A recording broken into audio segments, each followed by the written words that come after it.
So today we're going to do the handover video on the Possl Road car. We're going to start on the outside and then we're going to move on to the inside. So firstly, if we come over to the passenger side, you can see that you've got your fill-up points here, which as indicated by the sticker, is just a diesel input. So don't put any petrol in there, it's just diesel. And that just goes on to the passenger side. Opening up the passenger door as well, you can see that you have also got your Emm-Bee blinds fitted to this vehicle. As you see there, I've just pinched the little clip there that releases the blind, and then you can pull it just like so, and that will black out, obviously, the cab. Now you've got them on your windows for your driver and passenger side, along with your big window at the front. We just, again, unclip them and then pull across. They have a magnetic strip on these, so it'll just magnetically connect together. And they are fully breathable, these, so you shouldn't get a massive build-up of condensation. When putting them back in, and this goes mainly for the side windows, simply pull and lead from the bottom, as you can see, push from the bottom to begin with, and then allow the blind to fit back into place. When removing them, lead from the bottom. If you lead from the top, they can get caught at the bottom like so, and they can be a bit of a pain to get back into position. Now, as a rule of thumb with anything in a motorhome, is if it feels like it's being forced, you're probably doing something wrong. So just take your time with it, and that's something that I always remind people of. You can always get that with the Emm-Bee blinds, never force them. On the passenger side as well, you've got your bonnet release catch rather. Pull that to release the bonnet. Now underneath the bonnet, come over now, there's not many things that you need to know underneath here. The main things that you need to know is if you're ever going to jump start the vehicle. I'll just pop the bonnet now and show you where that can be done from. So underneath here you can see that you've got your negative terminal, which is just straight in front of you, as indicated by the sticker. And then below here, it's a little bit difficult to see on the video, but under this cap is where your positive terminal is. You've got a little plus button underneath here, which indicates, again, it's difficult to see on the video, but there's a little plus button there to indicate that that's where the positive goes. Just flick this tab up and then connect your positive onto there, and that's how you jump start the vehicle. They're your main things that you need to know, but just to point out a couple more things, you can see you've got your engine oil here, along with your dipstick below that. Up from that is your brake disc fluid, your engine coolant. You've then got your power steering fluid there, and then right in the corner next to that, you can see that you've got your washer fluid. Now moving over to the other side of the vehicle, you can see that you've got your large door here, which will gain you access into the vehicle. We'll go in there in just a short minute, but you will notice, without delving into it too much, you have got your step button there, which is your electronic step. Up at the top, we've got the Thule Awning that is fitted to this vehicle. To wind this out, you can see you've got a little point there where the awning pole will connect to. It's a little T-bar. You simply put the awning in there, turn it halfway, and it will lock into position. And then you can simply wind it out. Your legs are located on the underside of this awning, and they simply drop down. You can then let them take the weight of the awning and then angle the legs as you're winding out the awning, and simply walk it out. And do the same thing, obviously, but in reverse when putting the awning away. Now, I can show you that on handover, that's not a problem. It's obviously a little bit difficult to do on the video, but it's dead simple. A rule of thumb with the awning, however, is if it is windy, I often say put the awning away. You don't want that awning to be out, because if you do get any wind underneath it, as you can appreciate, it is a big sail at the end of the day, so any bit of wind could potentially rip the awning, or worse, take the entire awning off, damaging the van and obviously harming others. So just make sure that if it is windy, put that back in. If it's raining as well, your awning is pretty good at handling rain and everything, but what I recommend is when you get a warm day or a hotter day, or just a dry day in general, roll that awning out just to let it air out and dry, so then it doesn't lead to mould.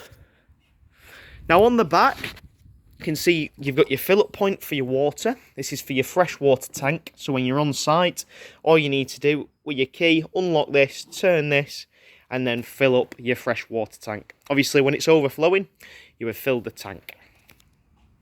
Along the back of the vehicle, you've got your bike rack, which is fitted. This is for 2 bikes, as you can see. And then you've got your barn door setup, which will allow you into the rear of the motorhome.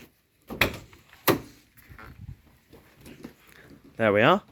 Along the back as well, you can see that you've got just your fly screen and your blackout blinds, and they're obviously all throughout the vehicle.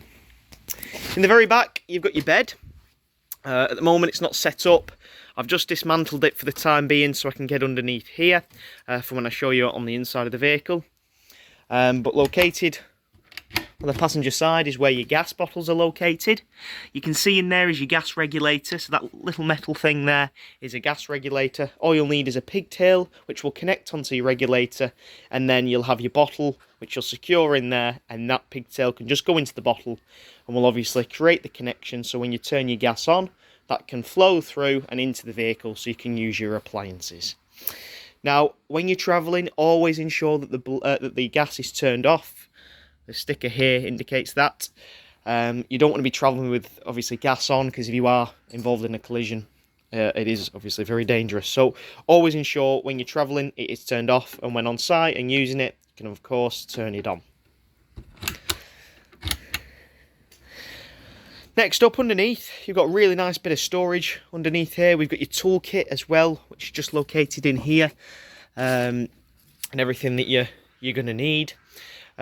Now, whilst we're underneath here, or whilst we're back here rather, I'll show you where you can drain down your vehicle. So you've got three main drain down points in the van.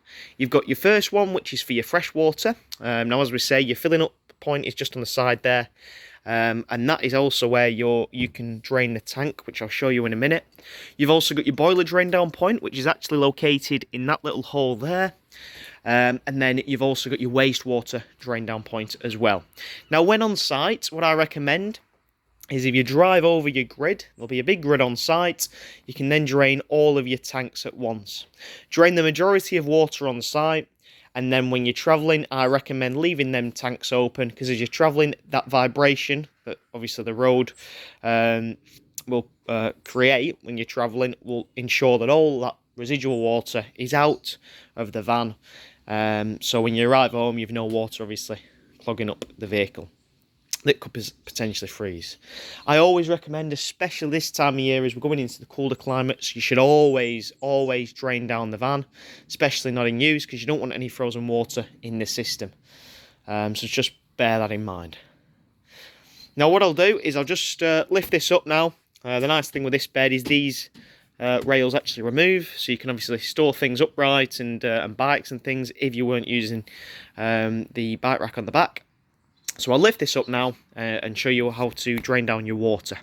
And as you can see, I've just removed the bed rail here, and that gains you access to this back area. So firstly, your fresh water. Fresh water can be drained here. Lift this up, and that will gain you access to your freshwater tank. So in here, all you need to do if you're wanting to clean the tank, remove this red cap, and then you can get your hand in there to clean it out. Now, I personally don't recommend drinking out the freshwater tank. I recommend taking bottled water. But if you are wanting to clean it out, you can do it through here, and you can put purifying tablets in there as well, just to ensure, obviously, everything's clean. But as I say, drinking-wise, I recommend you use bottled water. With that in mind, you won't need to clean out the tank that much. You might want to do it once a year or so, because at the end of the day it is just fresh water in there, and as I say, you won't be drinking out of it. Now, draining down this system is dead simple. You've got this black little valve here. All you need to do is turn that, and as you may hear, there's some water that just drained out the vehicle. Now at the moment I've just hit a lug here, so you may be able to hear that click on the video, I'm not too sure. But there's a little lug, so at the moment it's not allowing me to go any further.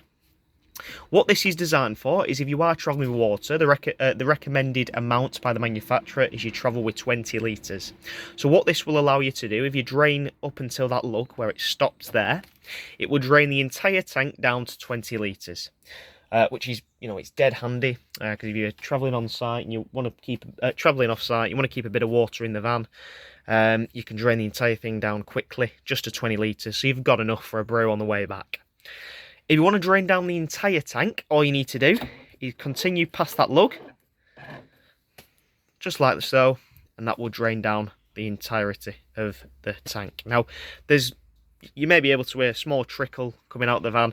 We've drained down the majority of it, but that is how you do it. And then when you're obviously sealing it back up, just turn it past that lug and tighten it like so. Just be careful that you don't over tighten this, because you don't want to strip the thread on the plastic, because it is just plastic at the end of the day. So never over tighten it or anything like that. Moving on into the back, I may as well show you your other drain down points.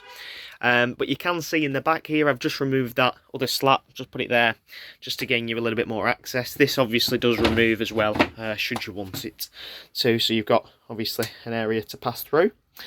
One thing before I move on to the drain down point is you have got another access hatch into there to clean out the freshwater tank, should you need to. So moving on from your fresh water, you've then got your boiler, as I say, underneath here. So your boiler can be accessed over here. If you removed obviously all this, you have got an access hatch to get to the boiler should you need to. One thing we'll point out before we do begin, you have this vehicle hasn't been valeted, so please just look past that. I just wanted to get this video out to you. But yeah, as I say, this you have got an access hatch to reach the front of the boiler, the top of the boiler, but that's really just for the technicians. The only thing you need to know is obviously the drain down point. So draining down is just located in here. It's going to be a little bit difficult to show you on the video, so if you just bear with me, I'll just get a torch on that now. Okie dokie, so as you can see, it's a little bit difficult to see on the video, but this black valve here is for your boiler drain down point. So you need to always ensure that the boiler is drained down at all times when the vehicle is not in use, even more so than the fresh water tank, because you don't want frozen water obviously in the system. Now to drain this down, all you need to do is simply turn the diamond on the top, which I'll do for you now, just bear with me.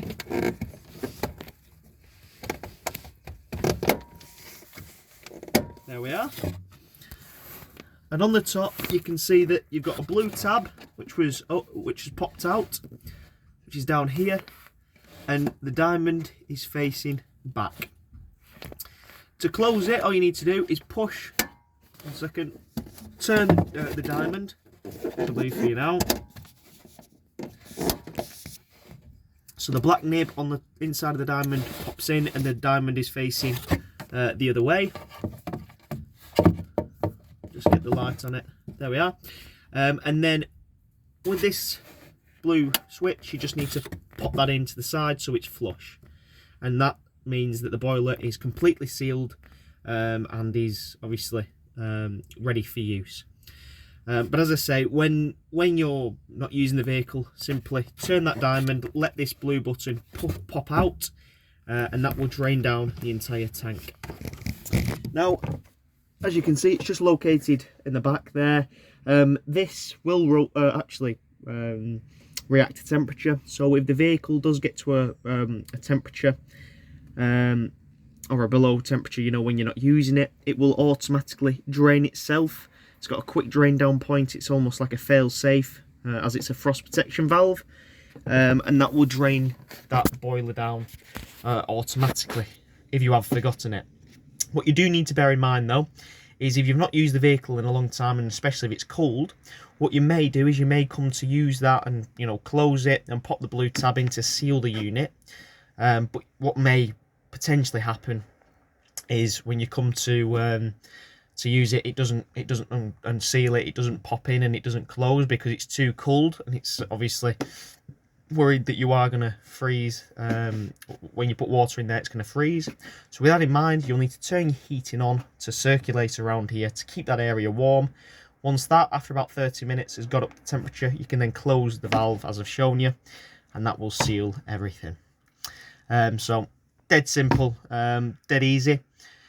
But it's just something to bear in mind. That now I'll show you obviously the heating as we walk through the vehicle. So moving back, you can see that you've got your hookup points here for your 230 volt electric, so when you're on site you can obviously plug in, so you're good to go. You've also got your trim vents here. This is in essence your chimney or your flue. It does get quite hot, that, so don't hang anything on there. And then finally on this side, if I open this little cassette locker up, in here you've got a little handle, and this is for your wastewater drain down point, which is just located here. So just simply connect that onto there, turn that down, you can see that will start draining down the waste tank. I'll leave that open so the vehicle is completely empty and drained down. And as I say, like your other drain down points, when you're on site, all you need to do is get over the grid, turn that, and that will drain everything down. Finally, in here is where your cassette toilet is located. So before removing this, you need to always ensure that the blade on the toilet is closed. You should never open this without checking that, because it could potentially, get stuck. And this is, one of those things where you should always, if it does feel like it's being forced, you're doing something wrong, so just take the time to just double check. But all you need to do is to remove it, push up on the blue tab, and then you can simply remove the cassette like so. I'll just pull the cassette out now and show you how to drain it. So with the cassette out now, all you need to do is move the funnel over, remove the blue cap, and using the blue button on the back, hold that in. That will release an internal vacuum, and that will drain down the entire cassette. So it's dead easy, dead simple. On site you'll have a it's almost like a specific septic tank that you can drain that, and then once you've done that, you can put a bit of water in here just to swill it out, and then you're good to go. You will also notice that you've got a blue tab on here. This does turn. That will allow the cassette to open and close. You should never need to move this. This should always remain in this position. Once you've done that, you've drained it, you've put obviously your blue fluid in the cap. You can simply fold the funnel back in position and then line this up and pop it in, which I'll do now. With the blue tab secured into place, you know the cassette isn't going anywhere and it's safe to travel. Okie dokie, so we're now on the inside of the vehicle.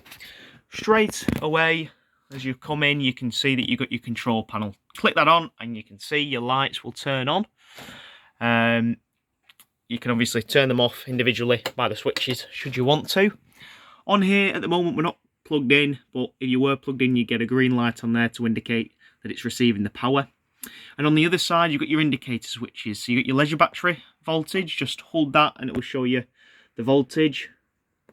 You've then got your fresh water, which at the moment it's flashing, we've not got anything in the freshwater tank. And the wastewater, you can see that that's currently draining, so again it's just reading low, and that's, as I say, just going outside of the vehicle. And that's everything you really need to know for your control panel. So it's dead easy and dead simple. Next to that you have got your Truma heating system, and this is to heat the vehicle itself. So you've a couple of options. This will, the heating system runs off gas in this vehicle. You've got up at the top, you can run the heating, or you can tell the heating to run to warm the water, which is these little squiggly lines. They indicate water. In the middle position, as it is, it's off. In the down position, this will just heat the vehicle. That's all. And if you want to heat both the vehicle and the water, just flick it down all the way to the bottom, as you can see. If you're just heating the water, you've got the option of 40 degrees or 60 degrees, depending on how hot you want that water to be. If you're washing up, you're going to have it obviously 60 degrees. If you're taking a shower, just flick it on the 40 degrees. Now you'll notice you've also got this dial as well, so you can obviously change the output and the intensity and how much gas is used. We'll leave it on 5 for the time being. What I often recommend is leave it on 5, get it up to temperature the quickest, and then you can adjust it as you want. Now in the kitchen area you can see that you've got your hobs, which are here, gas hobs, and then underneath you've got a nice bit of storage as well. Now moving on from your storage, you can see that you've got your fridge here, which I'll just get a better angle for you now. So with the fridge open, you've got your freezer up at the top along with the fridge obviously below. Please bear in mind that This isn't like a domestic fridge. This is actually strictly a 12-volt fridge. So with that in mind, it's not going to pull the same amount of power as you would at home. So I recommend putting cold things in the fridge and putting frozen things in the freezer, because it'll do a really good job at maintaining that temperature. Now, to turn the fridge on, there's a little dial at the back, which I'll just show you now. So that's a better angle. You can see it's just a little dial here. Turn that, you can hear it running it. You have then got a temperature gauge here that you can obviously turn, but to turn on and off, it's just this switch here. So it's nice and easy and simple. Now above that directly, you've got your tap. So with this, your pump is actually all built into the tap, as well as the obviously the shower. So it's dead simple. You've got your hot and your cold, depending on obviously which way you turn it. What I recommend is when you're on site, obviously make sure you've got water in the vehicle. You don't want to run the pump without any water, hence why I won't do it today, because you'll burn it out. But once you're in the vehicle, you've got your water all loaded up. Go to your tap, turn it to hot as it is, and turn it on. What that'll do is it'll pull fresh water from the fresh water tank into the boiler and then out of the tap. It'll spurt and splutter, and then when it's running smoothly, you prime your system for your hot water. Flick it over to the cold and do the exact same thing. And when it's running steadily, you've obviously you've primed your entire system. Do that for all your taps in the vehicle. Now the reason I tell you to do it on hot first is it'll ensure that that boiler, you know, has got water in the system. So when you come to turn your heating on, if this is the first thing that you do on site, it will ensure that everything's up to temperature and good to go. So by the time you do need your hot water, it should be all up to temperature and ready to use. Okie dokie, so moving to the back of the vehicle, or the midpoint of the vehicle rather, you can see that you've got your shower cubicle here. You have also got these isolator valves. You may find more in the vehicle, but these are your main ones. These are to isolate certain areas of the vehicle. You should never need to do this. Everything you need to know is obviously on that panel, as I've discussed and explained. These are really just for us and technicians when we are working on the vehicle. Now, the shower cubicle, all you need to do is pull the tambour door like so, just round. And in the back, that will gain you access to obviously your toilet. And then you've also got your, just need to pull this little lever here, and that will release the sink and allow it to drop down. There you are, just pull that there, and it will drop it down, and then obviously allow it to drain. And that will then connect it into position. Now, as I mentioned about priming your system, you need to do the same thing for this here. And this also does act as your shower head. So that pulls off and will just connect up to there, onto that point. And then when you're ready, that can then neatly store back into its slot. Your toilet, as I mentioned, the main important thing is that your blade is closed when the toilet is not in use. The blade that I keep referencing is this plastic piece here. Pull that to open it, and that will allow you to use the toilet, so any waste can drop straight into the cassette. Once you've done that, click your blue button. That will activate your flush, and then once the toilet is out of use, push the blade back in to close the system. Now, you close the system for two reasons. The main reason being is it stops you from any odours from escaping out of the cassette. But the second reason is it does get you into the habit of having that closed, so when you come to remove the cassette, it's already in good, and you're not going to have any issues in pulling it out. You've got a bit of storage in here as well. It's nice and handy. And you've also got a shower screen on this side. A little insert out there to allow the shower head to connect into there. You'll notice you've then got another tambour door here which will pull across and meet this tambour door. And this will obviously enclose the area.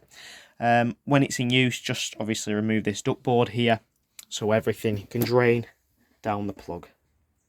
Now in the back, you can see it's looking a bit of a mess at the moment, so I'm just going to make up your bed. You've got two beds in this. You've got your main bed at the back, and you've also got a bed at the front here, which I'll show you how to make up. Now, I'll just convert this into your double bed at the back. As I say, it's a bit of a mess because I've been underneath there showing you where your drain down points are. So I'll do that for you now. And as you can see, you've got your bedroom area set up ready for the back. So your nice double bed there. These just slot in. Now obviously if you want to remove them, just simply remove them. You can stick them on the other half and you remove them inserts here, as I say, so you can gain the access of the garage area at the back should you want to. And with the bed like this, it's easier to gain some storage up at the back. You've also got some sockets there as well. Okie dokie, so I've just dropped the table here. All I've done is I've just taken it off this top rail, dropped that in. As you can see, the leg actually does come off there. As you can see, I've just pulled that off, and that just connects up and allows it to half. Once it's in this position, you can then lower it and it is good to go. You've then got this cushion here. This then sits onto here. That slots in nice and neat into the corner there. You will need to move this seat forward. Also make sure that this little piece underneath the table has extended out. And then using this wooden infill, that will then connect into here and create this area into the bed. Just like that, you can see it's slotted into position. It rests on the table at the front.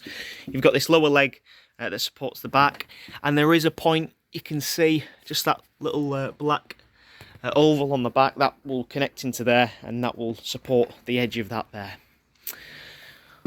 You've then got your other cushion here that will slot into here, which I'll do for you now. And as you can see, that then slots into this position here and creates your bed. You can also turn these seats around should you want to give you a bit more space. But as you can see, your bed is then fully usable. And that completes the handover video on the Possl. I hope you enjoyed.